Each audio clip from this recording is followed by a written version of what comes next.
If you please join me in welcoming to the stage the director of A Sinner in Mecca, Parvez Sharma.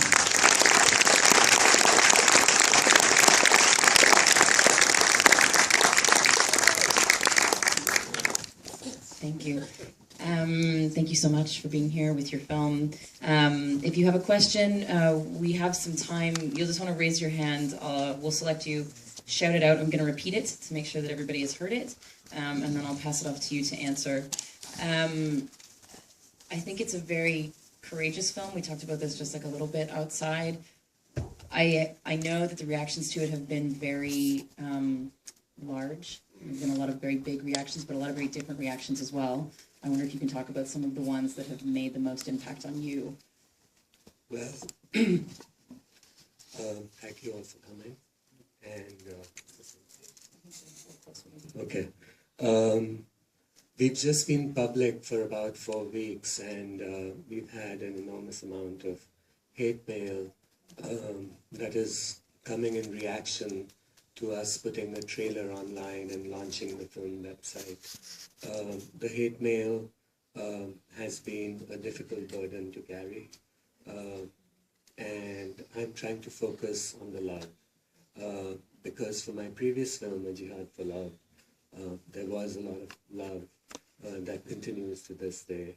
And just at our screening a couple of days ago, a man, a gay Muslim man, stood up in front of 100 people and came out and said the film gave him the power to come out. So I'm trying to focus on moments like that.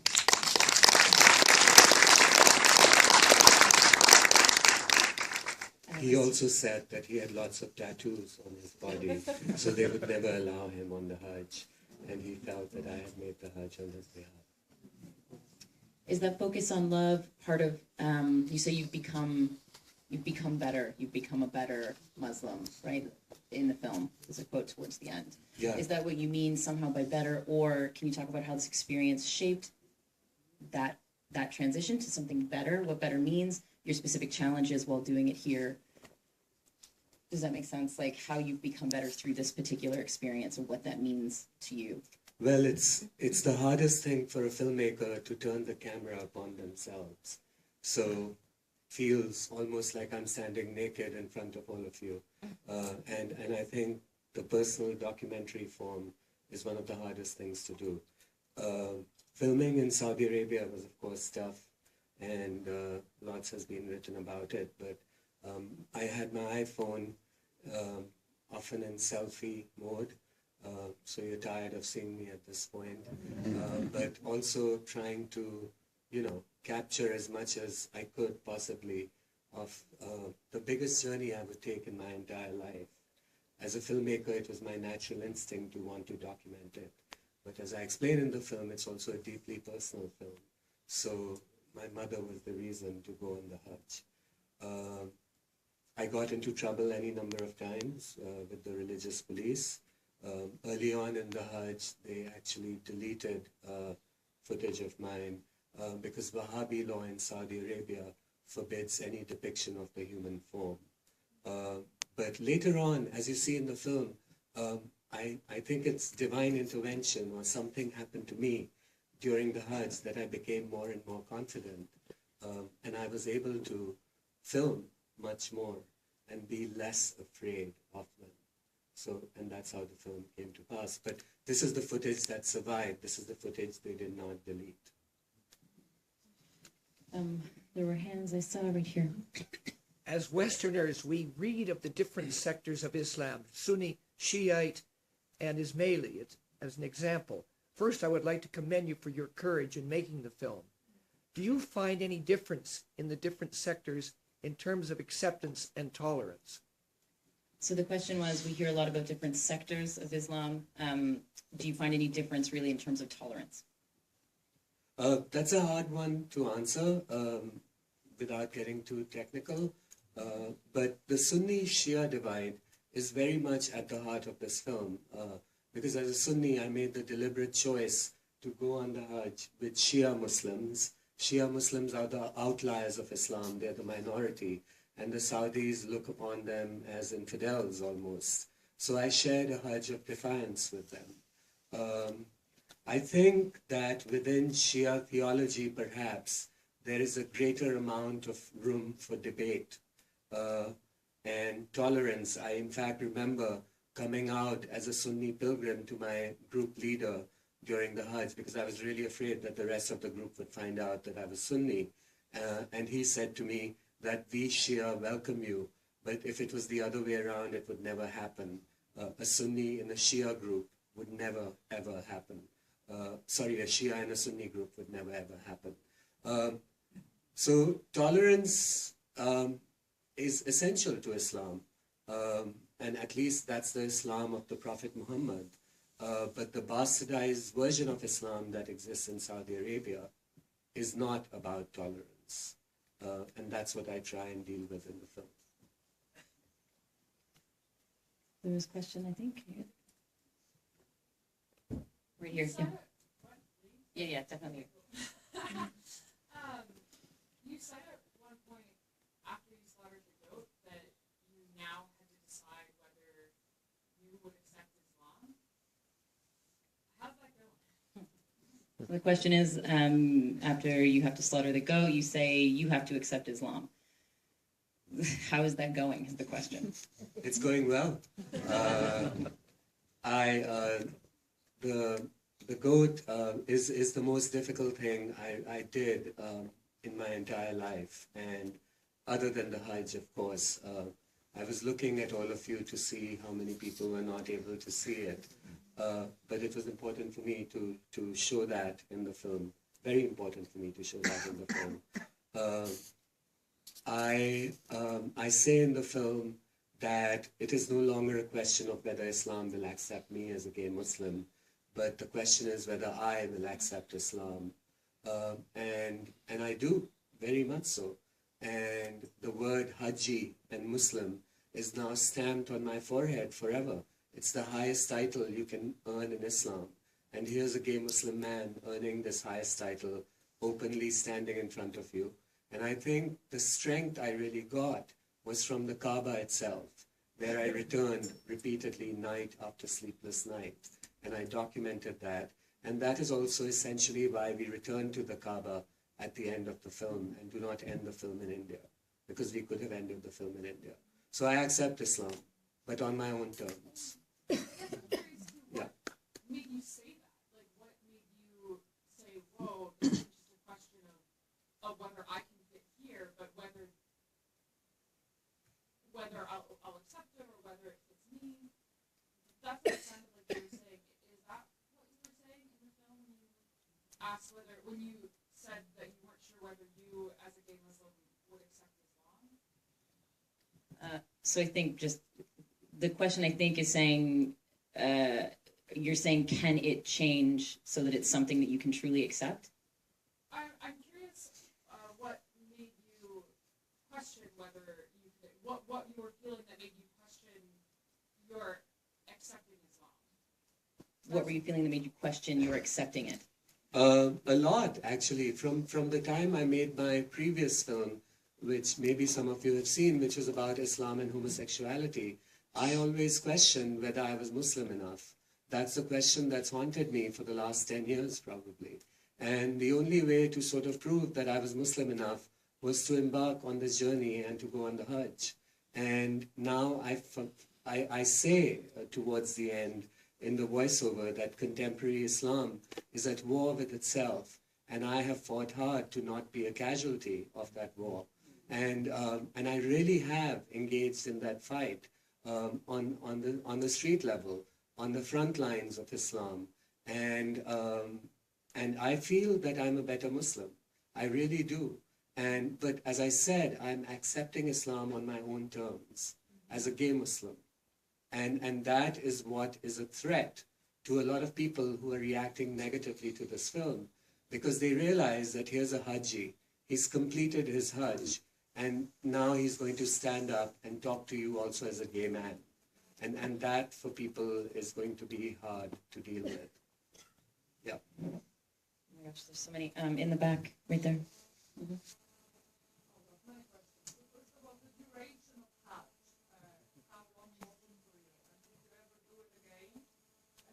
Some of the scenes are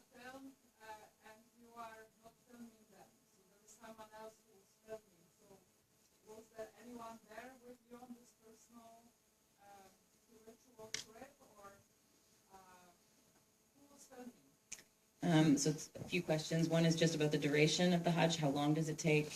Would you do it again? And in some of the scenes, someone was filming with you. Who was that? Yep. The Hajj itself is about 5 days, give or take. But I was in Saudi Arabia for a month, and I was in Medina before I was in Mecca. So we stayed there for a long time. The filming, I would say 99% of the filming in Saudi Arabia is me. But there was a remarkable moment during my Hajj where I came out as who I was, as a gay man, to a fellow pilgrim within my group after he had come out to me as a Sunni Muslim. And I told him, and I said to him, I want to tell you, and this was at the Kaaba, that I'm gay. And he said, I think I knew that already. And then he said, why would you want to be a part of something that does not want any part of you? And that, I was not able to answer his question. It's a very powerful thing he said. I hope this film is the answer to that question that he asked. And actually, he's the person who filmed those few other sections because he was on the Hajj with me. So when you see that, it's him doing the filming. In the back there? Lord Dunbar, nice to see you again. We met in 2009 in Copenhagen. And first, I want to thank you very much for an absolutely amazing documentary.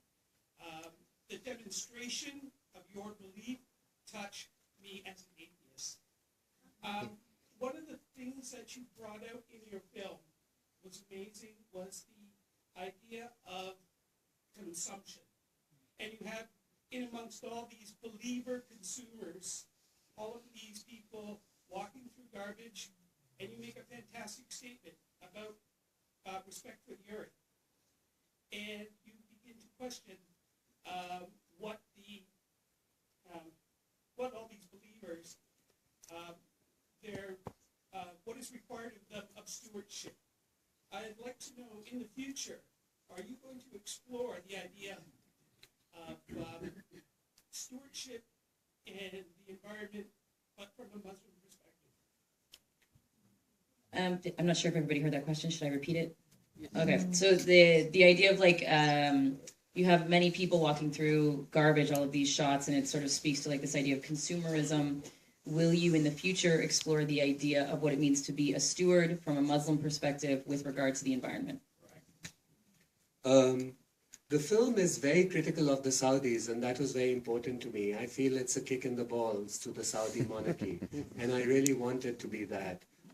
They're horrific. Their Wahhabi Islam is horrific, and they have destroyed Islamic history, and they're doing it successfully every single day. You see that in the film. They're building 7-star hotels and shopping malls that are dwarfing the Kaaba.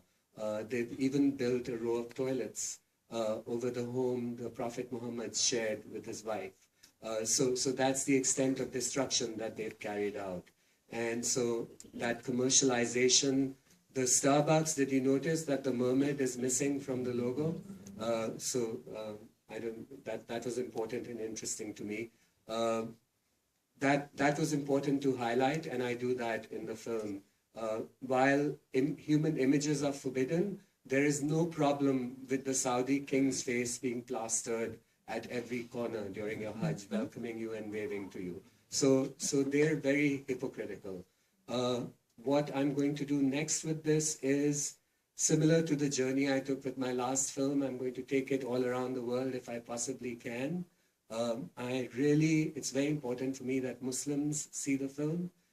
So I'm going to try and get the film into Saudi Arabia, like I did with the previous film, by smuggling DVDs, into Iran, into Pakistan, into places that it really needs to be seen. And that takes a period of time. But then I think I'm done with this vein of thought. And my next film will hopefully be very different. But it's not coming anytime soon. We only have time for a couple more. So, right here, tank top. How did you like being called tank top? I meant in the tank top, sir. I'm sorry. I don't know your name. It's fine. wanted to start by saying, like, has anybody told you how dramatic you are?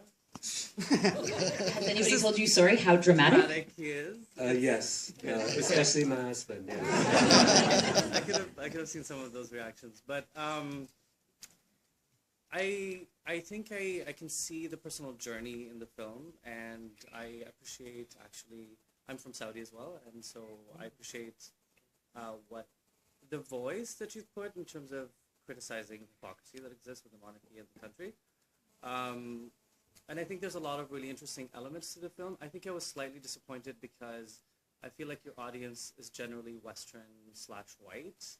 And as a gay Muslim, I also wanted to see something that spoke to me as well from a fellow gay Muslim.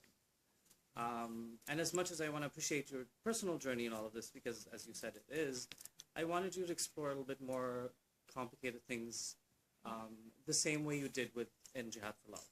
And I felt like that movie really dealt with very, very complicated things in that, and I wanted to see a little bit more of that in your journey with Hajj specifically. It's just more of a comment, I guess. I think it's a very morally complex film, so I might disagree with you a little bit on that. I think there are many very important moral questions in the film, and it does not give an easy answer to anything. In Saudi Arabia, you could not walk around in that tank top. No, I can. So the critique of the Saudis is a real thing, and it's important for Muslims to question that.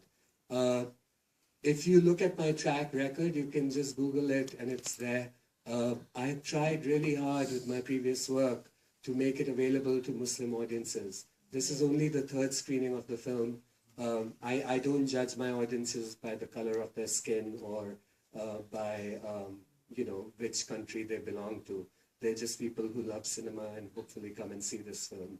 But I'm going to try my level best to have Muslims engage with the film. And I hope to prove that in a couple of years. Yeah, inshallah. I think we only have time for one more. I'm so sorry, I'll right here in the front. Did the thought of atheism cross your mind after all this experience? So did the thought of atheism cross your mind after this experience? No, I've become more religious, actually. But I mean, I'm married to a man who does not have a religious bone in his body. So, that means that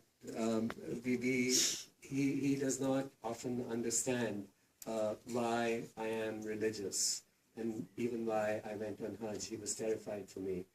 So I respect atheists, but I'm not going there with myself. I think, yeah. Maybe one more, yeah? I really commend you for your bravery. But I'd like to know, what do you want to get? What do you want to change by all of this? Would you like to see gay men being accepted, to go on the Hajj and feel proud for who they are? Why should they be feeling terrorized? Why should you feel that you have to make this journey and put yourself at such risk in this day and age? As you said, in Mecca, everything has gone back. They have taken the history away and they have reinvented Islam. And Islam that you felt in certain places cold, or just the atmosphere was cold. But what do you hope to get from this? I mean, you could be really in danger now because of what you're trying to do. And it's a wonderful thing you're trying to do. But what exactly do you see? Okay, sorry, I just have to cut you off because we're running out of time. I think you should answer this question, and then will you be available in the lobby for people who do want to speak more? Yeah, absolutely. And please vote if you can. But let's speak to this question, which is, what do you hope to change from this film? Specifically, you put yourself actually in a lot of danger. Why should you have to do that, and what do you really want to see be the difference? I don't think this is a gay film. I think this is an Islam film. So I'm done coming out as a gay man. I'm coming out as Muslim. That's what I'm doing with this film. No, I'm coming out as Muslim. And what I really hope to change is Islam itself. And I think that change begins with Saudi Arabia, because that's the ground zero of Islam. So if you really want to change Islam, if you want ISIS to disappear from the headlines, if you want a lot of sectarianism to go away, what the Saudis are doing in Yemen even now, then you have to begin that change at that ground zero of Islam. And I feel that this film provokes that. I hope it does. So that's what I really want to change. Thank you so much for being here. Please don't forget to vote for the film on your way out. It will be in the lobby.